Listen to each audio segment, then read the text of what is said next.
Tip your hat to the past. Heavenletter number 5762. September 3, 2016. I ask you, what holds your life back from being a celebration of itself? With all the opportunities of various kinds that life provides, why aren't my children very, very happy, exceedingly happy rather than down in the mouth? What is all this about, wanting something and not wanting something, and fussing about it?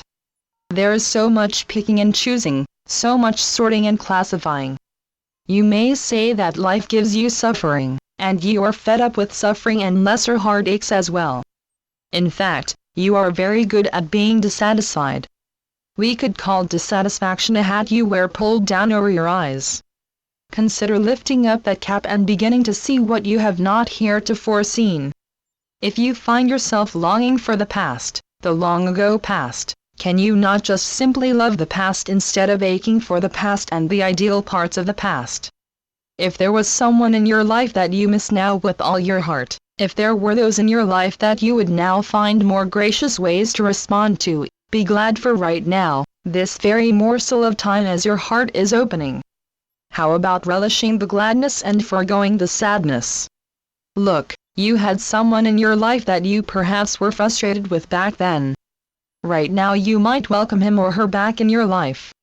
You might admittedly react differently now, decidedly differently. Your heart would lift up. You would love to have someone back in your life.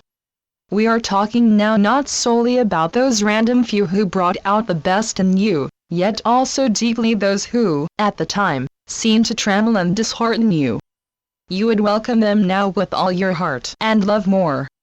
Put your emphasis on the joy of welcoming those from the past whom you would now use a second chance to give happiness to, and thus yourself.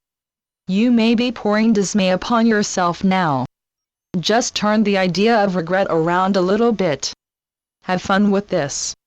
Repaint the picture, not with paint and dark colors, but with joy and pastel colors.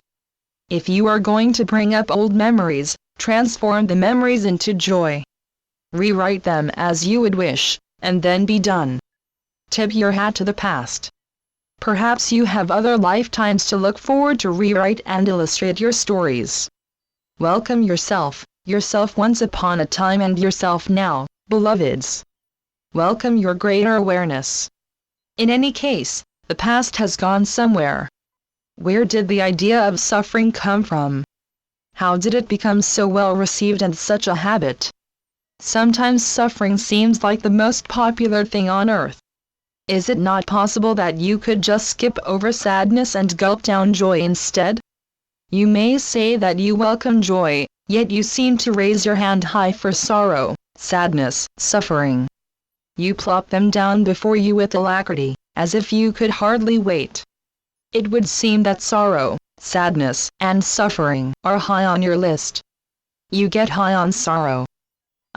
One thing that sorrow, sadness, and suffering do is to let you know you're alive.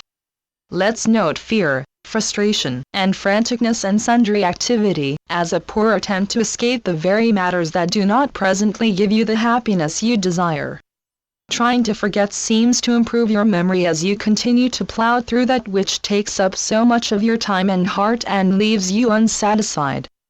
Transform suffering as you wish. Every interpretation you have interpreted.